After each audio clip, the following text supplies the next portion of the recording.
G'day and welcome to episode 22 of SPCs Unleashed.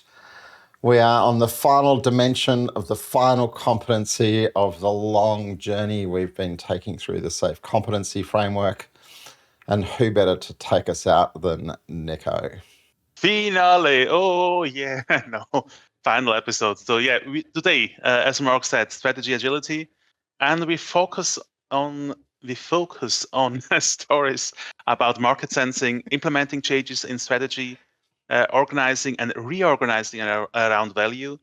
And speaking of storytelling, Mark knows what now is next.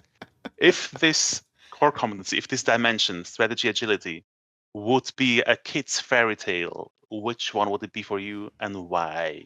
Who wants to start? Let me start. Hi, everyone. Happy, what is it? The 21st episode. 22nd? What's the 22nd? Because we had an intro episode. Oh, yes, of course. I forgot the intro episode.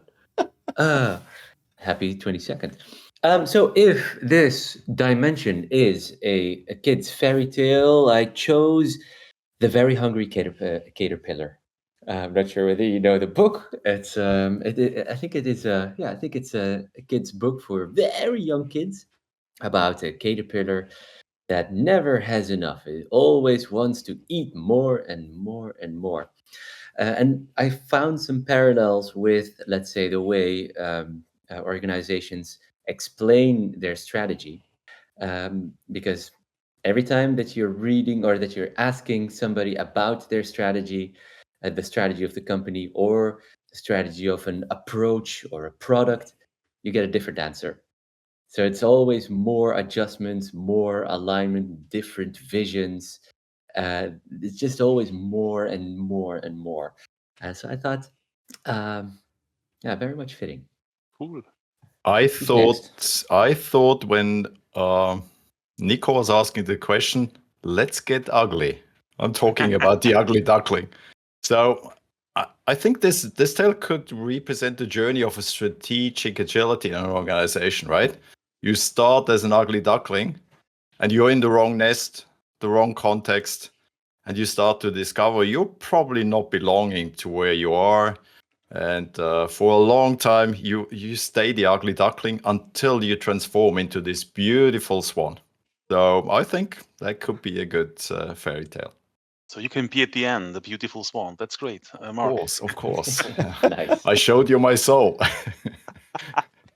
I have to say, I think ChatGPT is getting very confused about me, given the number of prompts that I've given it over the last couple of days, going, give me examples of fairy tales about this.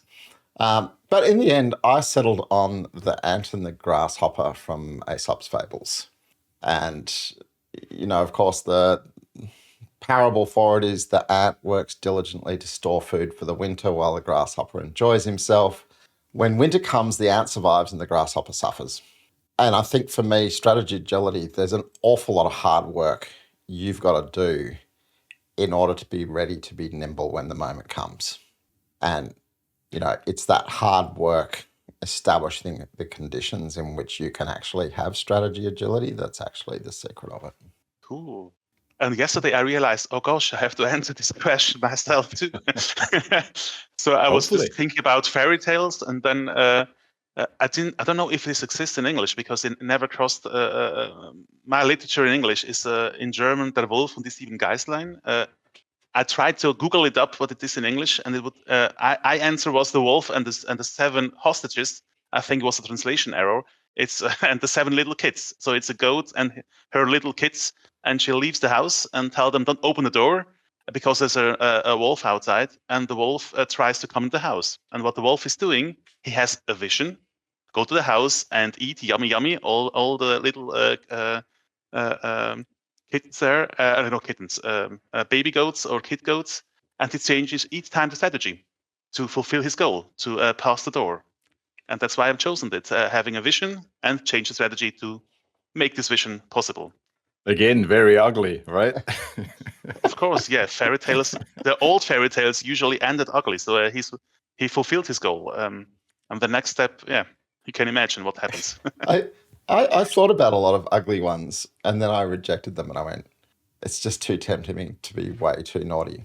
But we should remember that Eric Willicke, who never joins us for this particular show because it's in the weird hours of the night for him, heard the question and went, I've got to play as well. So he gave us Jack and the Beanstalk. And, his prompt was, what do you do when a whole new dimension opens up for your business to play in, full of giants and dangers? Yeah, I like it. Nice. It's a new perfect. world. So we have an idea where this dimension and this episode goes to. Thank you for this intro. And let's dive in a little bit in theory and into your experiences and your stories.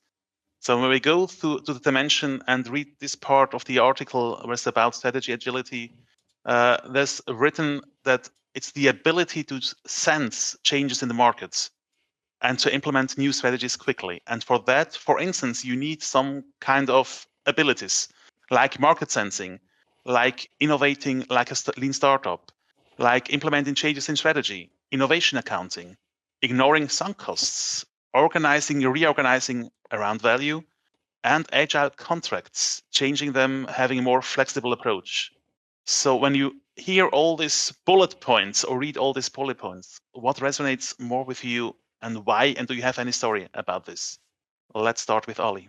Yes, I was thinking about this one because I think every big organization is just constantly in flux. Things change so quickly, and this dimension essentially sort of addresses that. That you could also form a structure in let's say have a way of working in how to sense the market and how to respond to that. But just an example that popped into my mind was something that I experienced in an assignment that I had, or a collaboration that I had, where there was a small team, part of a large organization creating electronics, who just understood the customer very well. We were in very close contact with the customers. And just like in every big organization, strategy changes everywhere, and depending on who you ask, that person would mention, a different strategy, has a different approach, a different vision, whatever. But the company wants to create good, qualified products that are novel and innovative in the electronics market. And they sensed that there was an opportunity with their customers who used batteries in their factories. So rather than just getting electricity from the grid, and whenever the electricity stops, there would be a sort of a switch, like an electrical switch that would power on a diesel generator, so that companies like hospitals would continue to have electricity. But that takes some time because electricity stops. There's a switch. Diesel generator needs to power up, and then only after, whenever the diesel generator is powered up, there is electricity. So it takes some time, and that switching is tricky especially for critical electrical infrastructure, such as in hospitals. So with more businesses having batteries, they thought, what if we create another type of switch that just, at the moment that there is no electricity from the grid, it sends a direct signal to the electrical battery to provide the rest of the electricity, and then isolate, so basically in a way disconnect the grid, because the electricity that can come in at a very high peak. So long story short, they thought, let's just build something quickly, see whether there is a market there. Why? Because we have a close collaboration with the customer, and see whether let's say the product vision that we have, or the vision that for our products that we have, can be achieved in a different way with different products or with a different approach to the market. So in a way, they've created a small little exercise, or well, how should I call it, an experiment. Tested it very quickly, figured out that worked, because customers were like, oh, this is fantastic, because we can use that in our hospitals or in our nuclear plants or in our whatever critical infrastructure. So we want to buy that kind of stuff, which meant that all of a sudden, if a customer says, we want to buy that kind of stuff, all type of people are like, oh, okay, that's it. There's a market. So let's get that done, and let's build that thing. So strategy changes based on what the market needs, but what typically remains the same is the product vision. So I really like that example, illustrating the agility in strategy. So listening to you, Ali, I heard the word signals. And when it comes to innovation and the new, signals is important for me. So I would choose market sensing. Why is that? In every transformation context or mandate I am, what I do very early, I ask the people, let's go and visit those who are close to the market, who do market research, who do marketing. Let's have, in Switzerland, we call it a Schulreisli, a school trip. Let's go to these entities, to these people, and let's ask them to open whatever they have regarding market research, what they know about the market. And interestingly, and we talked about that in recent episodes, bring the right people together, and all of a sudden they talk about the important stuff, right? How can we make informed decisions? Oh, these guys know more than we do.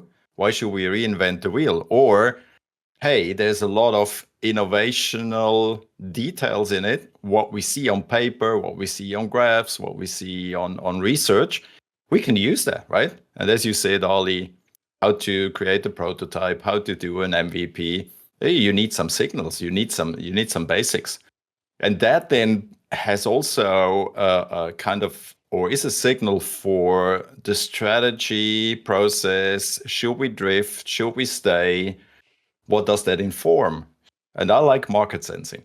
Perfect. So thank you for both the stories about sensing the market, doing experiments. So I completely agree with that.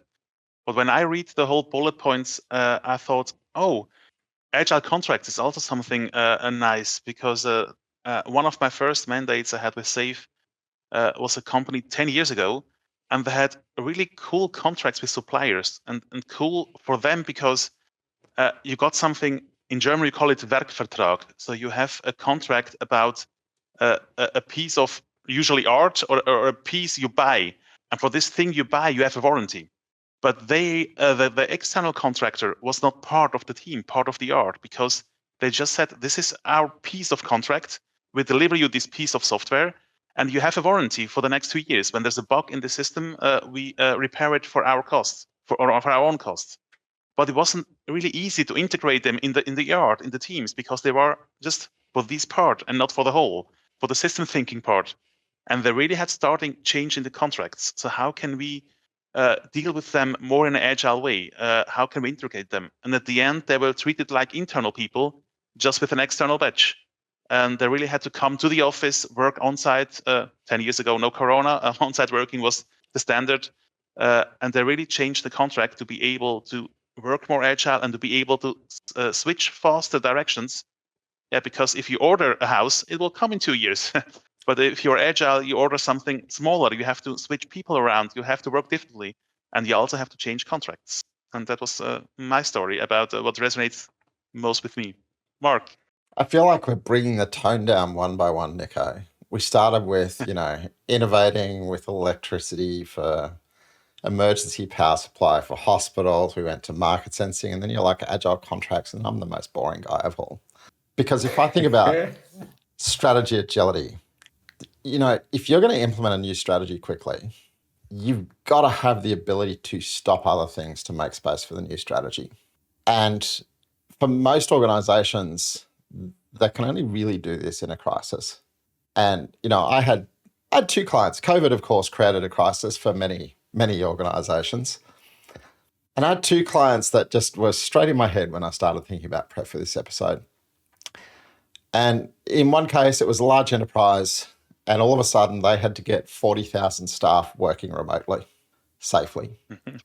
And, for 6 weeks, nothing else mattered to their technology group than can our people work.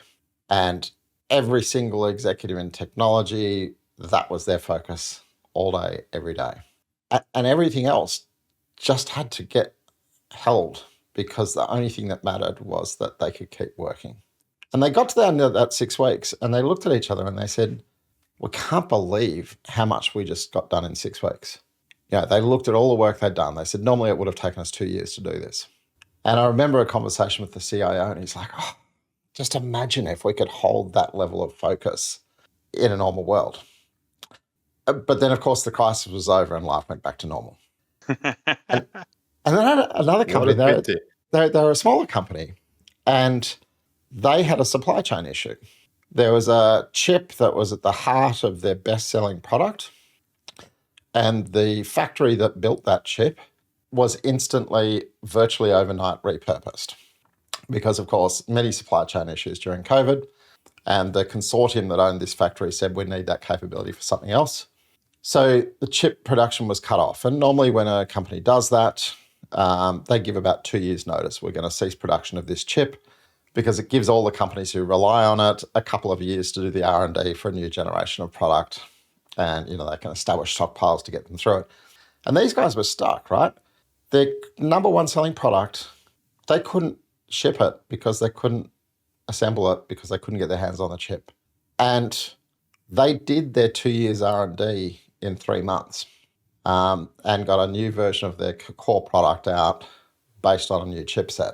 And again, it was that ability to just go laser focus.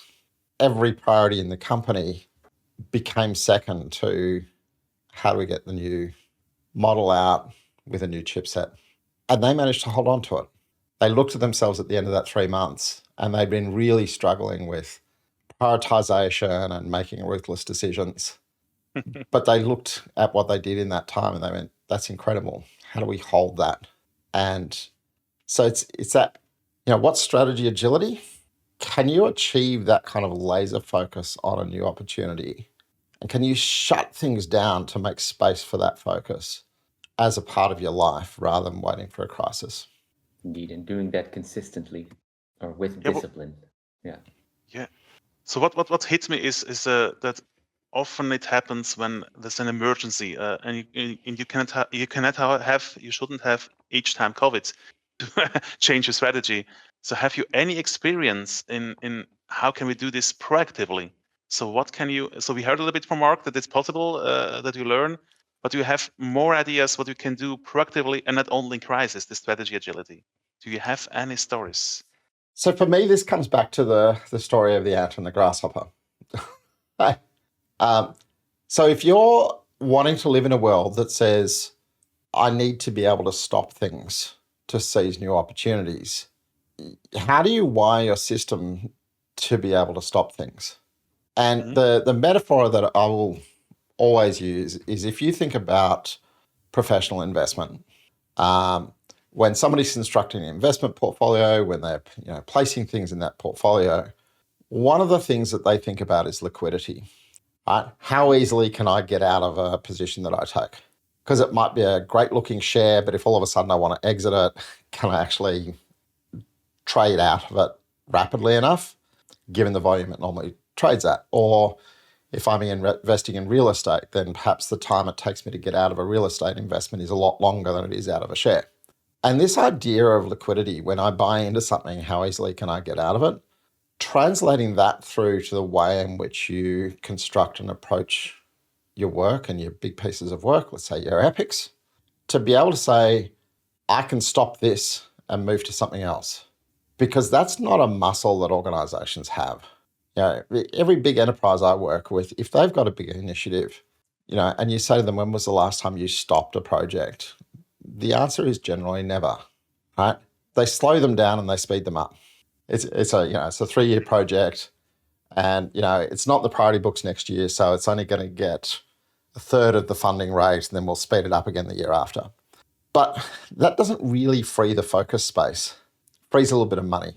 So how do you start to set your work up and frame your work? And this definitely comes into the way you shape your epics and you think about your MVPs and your incremental strategies for them, so that you can say, I'm going to stop this, I'm going to stop that, I'm going to stop that. And in doing those stops, you free up not just money, but people. And if you've done the work for that, you get the options. Yeah. This really triggered a few flashbacks, Mark, when you talked about focusing, crisis. And if I think crisis management, a lot of people talk about it. And that's where the ugly duckling comes in again, right? I've experienced in the army as an officer, you have training where someone, as the director of an exercise, takes an egg and puts it in a context you never thought about it, right? And now you have to deal with this crisis in exercise. You have to learn to focus, and you have to bring strategic intention, tactics, operational context under one roof. And what you do through training is get used to the uncomfortable situation of an ugly duckling. You're supposed to be a swan, but you're in the wrong vicinity, you're in the wrong context, and now you have to really get out of there. You need resilience, you need to stay focused, and that needs a lot of training. And what I experience quite a lot, and I try to bring that in as a change agent when I start the transformation, introducing SAFe. I'm not talking about SAFe. I'm talking about, okay, let's get out of the comfort zone. Here's the egg. I'll put it in a context, guys. What does that mean for you? And that forces people to focus in a stronger way, to start talking to each other. And most of the time we end up with, oh, what does the strategy say? And the strategy is more bullshit bingo than helping us. And now let's talk about how do we get out of that nest and where do we become this beautiful swan? And I liked what you said, Mark. And Nico mentioned it as well. It's a pity that we need crisis to act accordingly or to act in a stringent way. And probably leadership, when it comes to strategy, has to learn that's not a one-hit wonder. Once a year you do it, and then let's work accordingly. It's an ongoing thing. The what if this happens, and let's anticipate crisis, because crisis is part of change. There's always something that doesn't work the way you intended it to do. And for me, back to your question, Nico, I try to bring together under one roof not only strategy and tactics and operations, everything that's included, bring the people together again, and let's try it out before we then go to the customer, to the market, to our products, and see how we apply strategy in a stringent way. Great, perfect. I know now what we do in Washington. We just take out guitar and make a one-hit wonder about strategy, so we can play it the whole our whole lifetime. No, what resonates a lot with me, and I have a similar experience like Stephan, is canceling things. It's really difficult. So people tend to it's like when a bus is driving 200 miles an hour. Can a bus travel so fast? I don't know.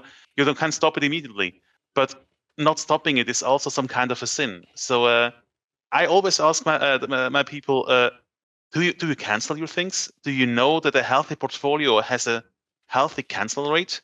And usually say we don't cancel at all. We just slow them down, like Mark said. And what resonates with me is what Stephan said about how can you make this happen? So we know we should have, but knowing we should doesn't change. And what I do is similar as Stephan, is train people. It's an important thing, but the other thing is exercise, and exercise again and again. So I try in the portfolio things, when we are on a portfolio level, to cancel things, to not bring things forward as long as something is blocking them. So you have to remove something if you want to bring something new in. Because usually when I start, everything is completely full. Every VIP limit is booked several times than it should be. And then you start with, okay, let's arguing which things to remove to put the focus on new things. Having this exercising and then going next to strategic portfolio review, going next to strategy. So gaining an experience on a lower level, which is for usually portfolio sync in this case, and then getting this muscle memory that, hey, wow, that was cool. We stopped this, and then we could finally finish something very, very important. That was really an exercise you needed, and it was really cool to have this and realizing how people change their behavior, and suddenly this muscle memory comes, but it needs time. My wife worked in a sector with people who had needs, special needs, And she once told me, you need the same amount of time to change a behavior than they have to use the old behavior. So when she had kids who were 12 years old, she needed 12 years until the new muscle memory, the new behavior changed. So imagine we're working with people being 40 years old. That's really difficult. So don't expect as a coach, they change after one training. They will need exercises. They will fall back to the old pattern. So it's really, you need patience too. If I may, I've once heard of this was not the CEO, but he was, I think, was a VP for product development, who created a target for his back then project leads. Some of them became epic owners, some of them still remained a project lead, but made a target that was project budget not spent at the end of the year. So for every person, there's an incentive. So you are performing well if the budget that you had is not spent, which basically means if you figure out very early on that you're not delivering value, stop it. And I found that fantastic, but I have no idea how that sort of played out. Great measurement, Ali. Really cool. Let's dive into a completely new direction. It's about organizing and reorganizing around value. It's one of the bullet points in the article. And there was a nice question that originally Mark wrote down weeks ago, and I really loved it so much. It's when you say organizing and reorganizing, for some people, it sounds like, we're doing a reorganization. We have also our hierarchies, and you start mixing up the network with the hierarchy. And it's really some kind of, it's difficult because now you have also to deal with stuffs you never dealt before, maybe. You have these boundaries of the hierarchy. And the question is, have you seen people approaching this successfully, this organizing, reorganizing value with the influence of hierarchy, without the influence of hierarchy? How do you do this?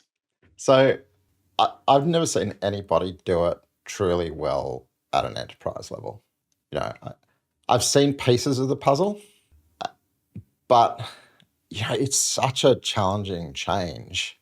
You can do it reasonably easily locally within a certain boundary, but when you start to cross boundaries, it's so hard. And Eric has a lovely version of the safe, hierarchy versus network picture. And that series of slides that goes, you used to have a hierarchy, you started with a network, you became a hierarchy, and you've got to have two of them. And his picture is a provocation that the mistake a lot of people fall into is to map a new value network and then just replace your old hierarchy with a new hierarchy. We'll map the value streams and then we'll do a reorg to fit the new structure that aligns to the value streams. Yeah. And I've never been involved with a company that does that, or if they had chosen to, I would have left the company very fast because I so passionately wouldn't have believed in it. But I'm certainly aware of a few who have tried that.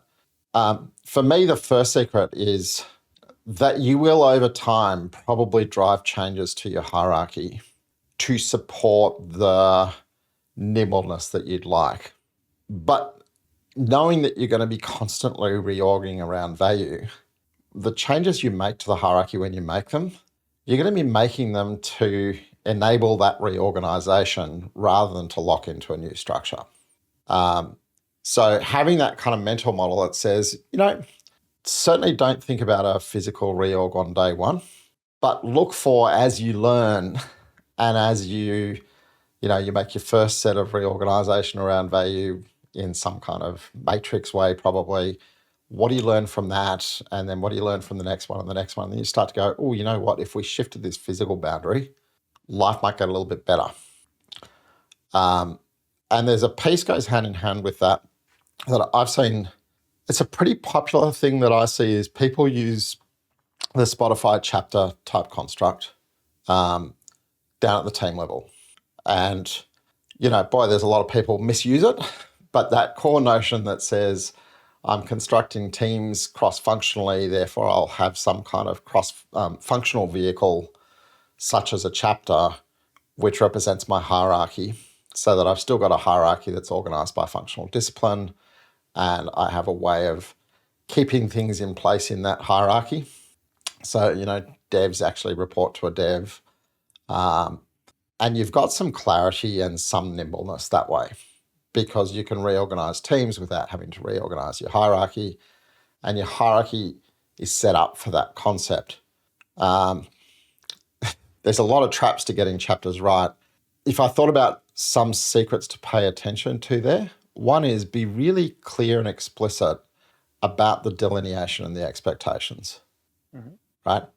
If your hierarchical lead is your chapter lead, what are the responsibilities and accountabilities of the chapter lead versus the Scrum Master and product owner or the RTE, or, so the agile leaders and the hierarchy leaders? What are their joint accountabilities in terms of caring for a person's career and well-being in the workplace? Really leaning into being explicit about and continuing to examine and refine the way in which those two structures interplay. And then you probably start to think about that in terms of your physical reorg as well. I saw one client do this really cleverly. So they had, and we'll take Scrum Master chapters as an example. They'd followed, the general model people take when they look at what Spotify did was they say, okay, for a train, I'm going to have chapters, and the chapters all fit within the boundaries of an art. So I've got a Scrum Master chapter, which is all the Scrum Masters for the art, and that's my physical hierarchy. And if I have a Scrum Master moves to another art, then they're going to have to move to another chapter, which means they're going to have to move to a different place in the hierarchy, which means I'm triggering HR because I've got change of role, I've got change of reporting line, and it makes it difficult for my Scrum Masters to be transportable. And what this client did was they said, actually, I'm going to establish capability areas. And they did that at a divisional level. So all of the Scrum Masters actually, and the Scrum Master chapter sat in a capability area that was agnostic of the arts, so that they could now easily reorganize their Scrum Masters around the entire division without breaking the hierarchy, to give them more nimbleness of being able to put the right Scrum Master in the right place at the right time. So as an example of going, I'm going to make a slight hierarchy reorg that positions me to be able to be a bit more flexible with my value reorg, which would take me to, my last hint in this space is anywhere you're leaning into organising and reorganising around value, you've got to get your HR or your people involved, because not only, there's so many traps when you start playing with people's lives in your organisational structure, that you've got to have experts to help you navigate those traps. And I know as a young agile coach, I used to just try and fight the system, and there's so many things I didn't know to think about. And sometimes it's a really simple thing, like your organisation has some kind of org chart, right? And whether it's a global address list or something where you go, who works for whom and what is their home.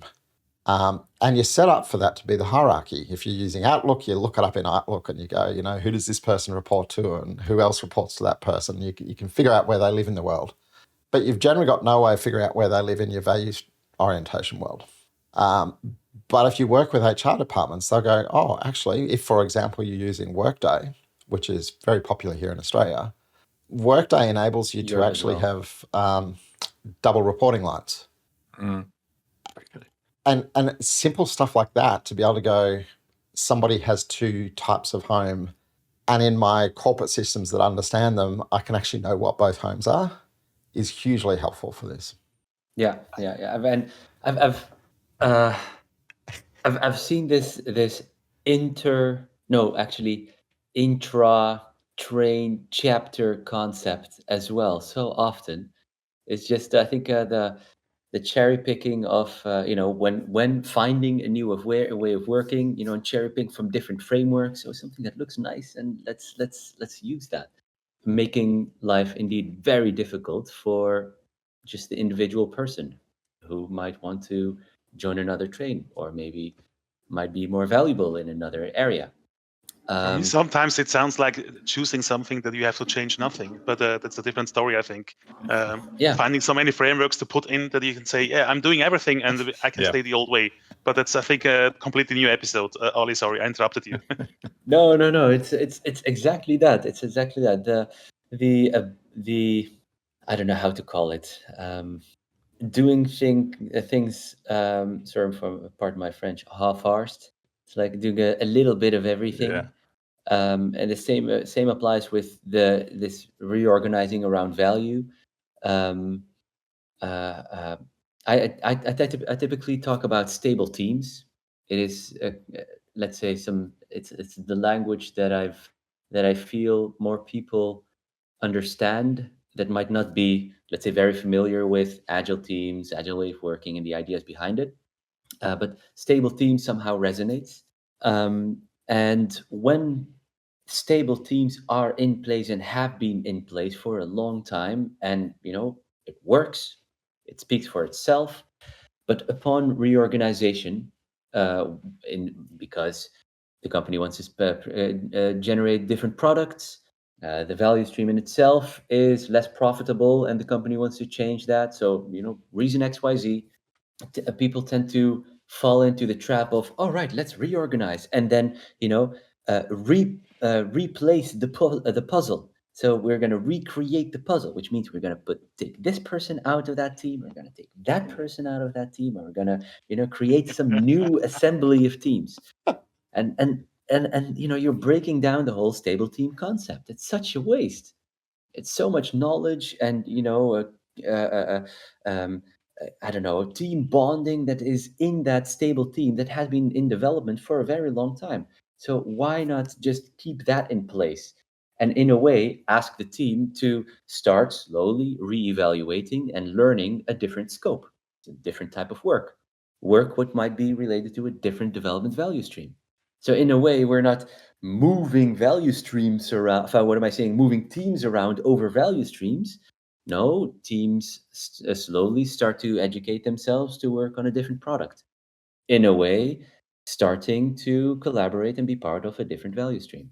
And I found, long story short, rather than moving individuals, we're moving scope, which in a way moves an entire team to a different value stream. Now the listeners understand why I love my mates and what they talk about, right? A lot of what Mark and Ali just mentioned is an inside-out view. We think if we organize this way, that's beneficial. And let me be a bit provocative, right? If you start the transformation, and that's my experience, you already have an operating system. And that's what Mark talked about, right? That's your starting line. You can't avoid it. You can't push it away. And if you introduce a second operating model, people are being puzzled. And most of the time, they already have a dual or triple or quadruple operating system. Like there's the line organization, there's the project management, the project organization, and some other funny stuff, right? And people don't know who to report to. And if they know how they should report, it's done in a weird way. That's inside out view and not an outside in view. And the outside in view for me starts with, again, the keywords, what's change and what is lean. So change means what is the target we all have in common? And if that is clarified, is it a minor innovation or is it small steps we take, or are we tackling a big leap? And that then kind of triggers what is reorganization in brackets demanding from us, right? I just finished yesterday, first day of an RTE course. Chapter 3, organizing an art. People asked, how should we organize teams and an art? And I said, guys, that's the wrong question. What's the job to be done? What's your context? And all of a sudden, 20 people in the room, it was pretty quiet. And we talked about the context. And then we talked about why should we apply a topology in such a way, because it's beneficial. So it's not categorization, it's not the operating system and going crisscross. It's really, for me, a stringent derivation in terms of, do you have a clear picture? Do you have a clear plan? And what are your learning milestones on that timeline? And if that's not clear, why should we reorganize around value if not even the picture is clear that we try to achieve over the time? Perfect. It's not your hobby you have. It's really you need something. You need a purpose to do to your organization. From my side, reorganization sounds always, or reorganizing like value sounds like reorganization, meaning we're deciding now for the next decade our system, and it's an important job, and we need time for this, and we have to think for this, and we have to struggle for power for this. And what I did the last mandates I had is tell them it's just the first step. Every 6 months, you can just reorganize around value again, because you have your meetings anyway. You have your management meetings every 6 months, sometimes every year. You go to the Swiss mountains, and we can do a slot there for reorganizing, for learning about how is our value stream now. And this helped a lot of my customers realizing, okay, it's not the next reorganization we are doing, and then we move everything around, SAP, every HR things also. It's just the next step. And what Mark also said in the beginning, the hierarchy should help you, of course. So you need also a hierarchy that helps you this behavior. But the first steps is really just changing the ways you are working. Like Stephan said, the project hierarchy, the project system. That's just like being a project. The first thing you're doing value streams is like a project organization as a matrix. And then the next step and that step. And of course, as Mark said, at some point, you have to change the hierarchy. But take the fear away that what we're doing now is something for the next decades. It's just the first step. If you don't do the first step, you stand where you are. And usually standing there where you are, it's not the best decision. Going to our last question, to young SPCs. So you are young in this field, and sorry, you want to grow in this area. What can you do there? Because there's a lot of big things there. A large enterprise is changing the approach, strategy, organization model. It's not so easy. What is your suggestion, tip for a young SPC? If I may, I would say to the SPC, just don't start there. I mean, we're talking about reorganizing around value, which basically means you need to dive into the data, see what kind of value streams are operating at what rate, what is the need, what is the work that is coming up. It's such a big thing. If you're starting SPC, I mean, come on, it's, give yourself some slack. This is really not something to dive into. It's I've unfortunately have been part of something that was required because of there was a big organizational change that was happening, and then we had to sort of, in a way, reevaluate development value stream scope and the impact on the existing trains.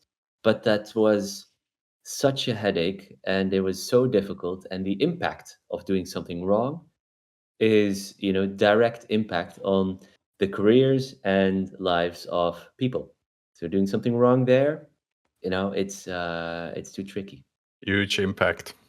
Yeah, there was a funny feeling went through me in a lot of the prep for this, and it all came together. So the specific prompt that Nico gave us when we were doing our prep notes, suggesting a large enterprise change their approach to forming and adjusting strategy in their core organization model. What advice would you give a new SPC? And it was such a beautiful way of kind of bringing to the surface everything that had been lurking for me as I thought about this dimension. Because I'm with Ali. Don't, right? It's suicidal. If you're a young SPC and you go and try and start that conversation, it's going to be a very short conversation, and good luck finding your next job. But the listeners' number just dropped down. No, sorry, Mark. Yeah, you scared them away. but here's the thing: if you think about everything in the strategy agility dimension, and you think, I should be market sensing, I should be innovating like a lean startup, I should be running innovation accounting, I should be organizing and reorganizing around value. Actually, all of those things, and even agile contracts, you should be doing for an art, right? A good art should be market sensing for the products that they're supporting. A good art should be employing lean startup techniques. And I know, Nico, you're busy teaching a course about exactly that right now, that you've made up yourself. A good art should be sensing and tuning the strategy for their products. A good art should be using lean metrics or lead metrics really well and starting to think about innovation accounting as it surrounds the features they're shipping and the products they support. A good art should be asking itself, have we got the right structure for our teams? What's the next small change we should be making to it? And if you look at all of that strategy agility stuff and say, I should make this true for every art or team of teams that I coach, you'll learn. And one day you won't be a new SPC and you'll have learnt a whole bunch of things practicing on 100 people that might prepare you to have those conversations about 1,000 people or 10,000 people or 50,000 people. Perfect. Stephan, give us more advices for young SPCs. No, I don't want to advise, but let me throw in what I've learned from Adam Grant, confident humility when it comes even to this topic. And I buy in 100% what Ali and Mark said. If you look at the word strategy, it comes from strategos, the art of the general or the general's plan. And as Mark said, if you as a young SPC, as a young change agent, would like to be a general, you have to follow 3 steps. First of all, get to know the job of the general in your context. Read into that, listen carefully to understand. Second, what I've learned in the army, earn the right to be part of the general's staff, means make your way through the ranks.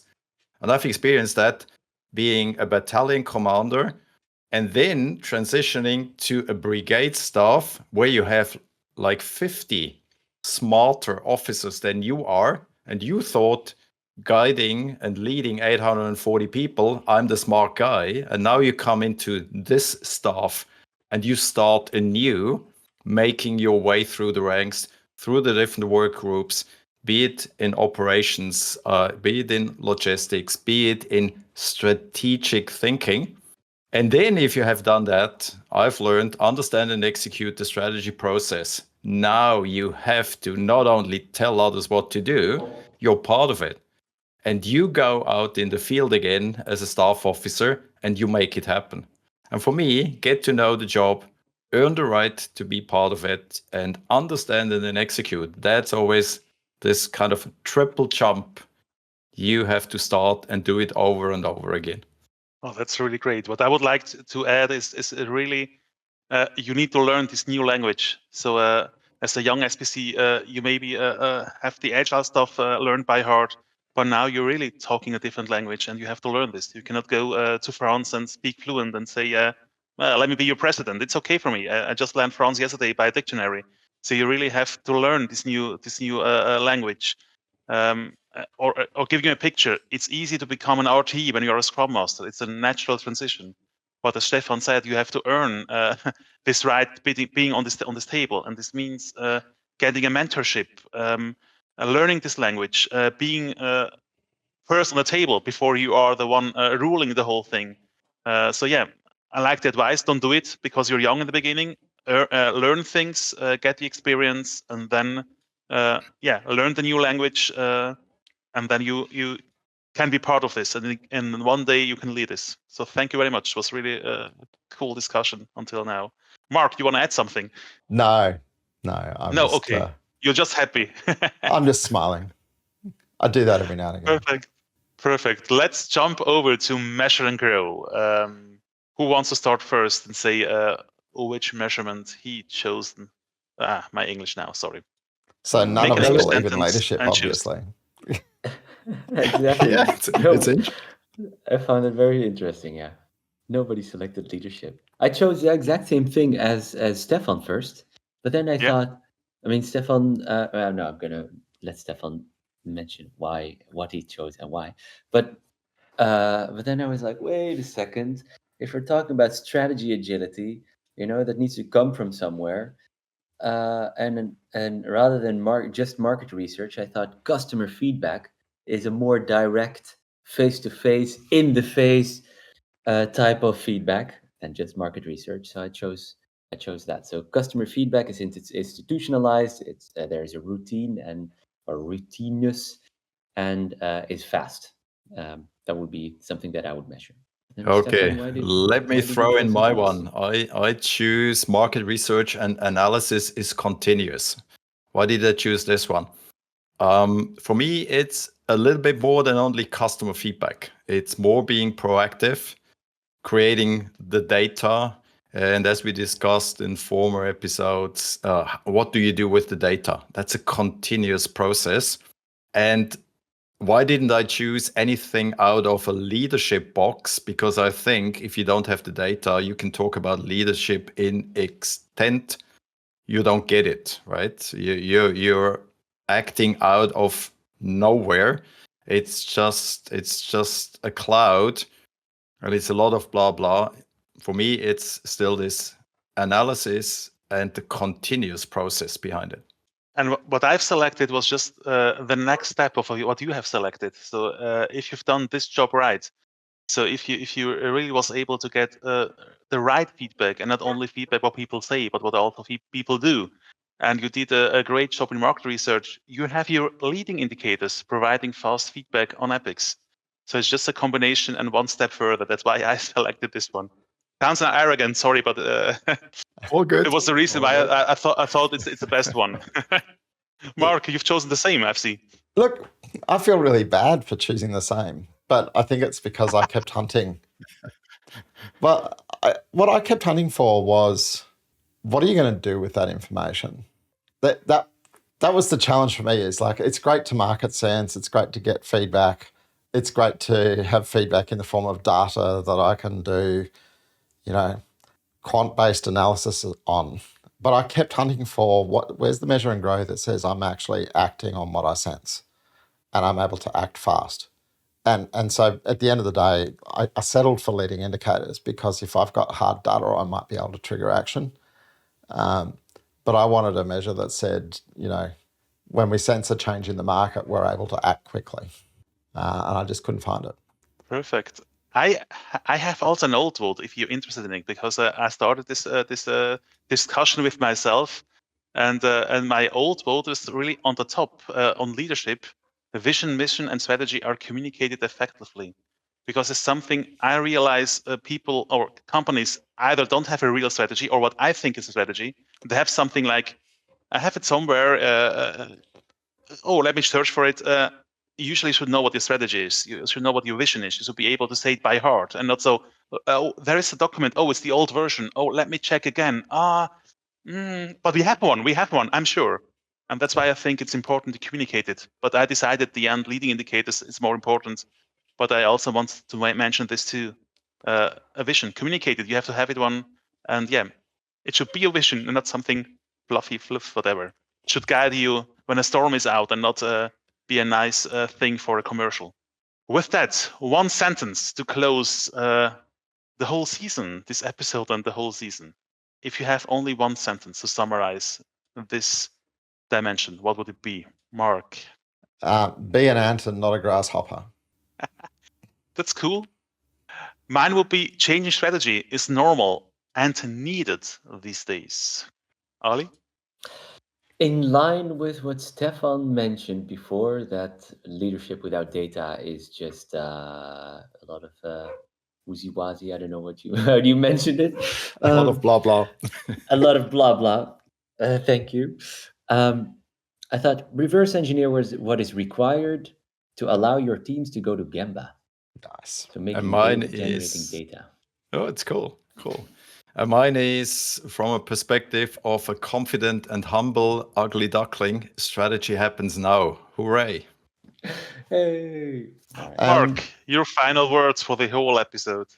Well, I've just brought a little bit of Stephan's artwork onto screen.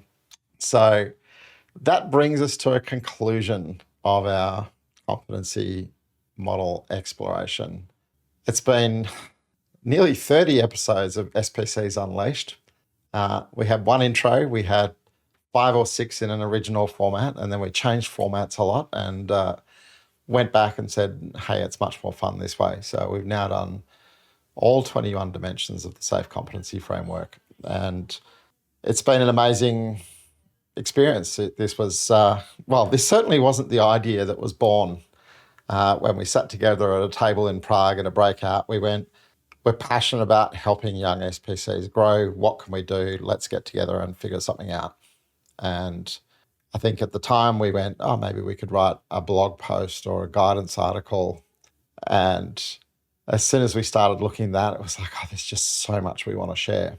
And thus was born this experiment. So it's been an awful lot of fun. It's been a great learning experience for us. We've learnt from each other as we've gone. We've learnt about live streams and LinkedIn Live and all kinds of things. We are now going into a brief hiatus, but we're not done.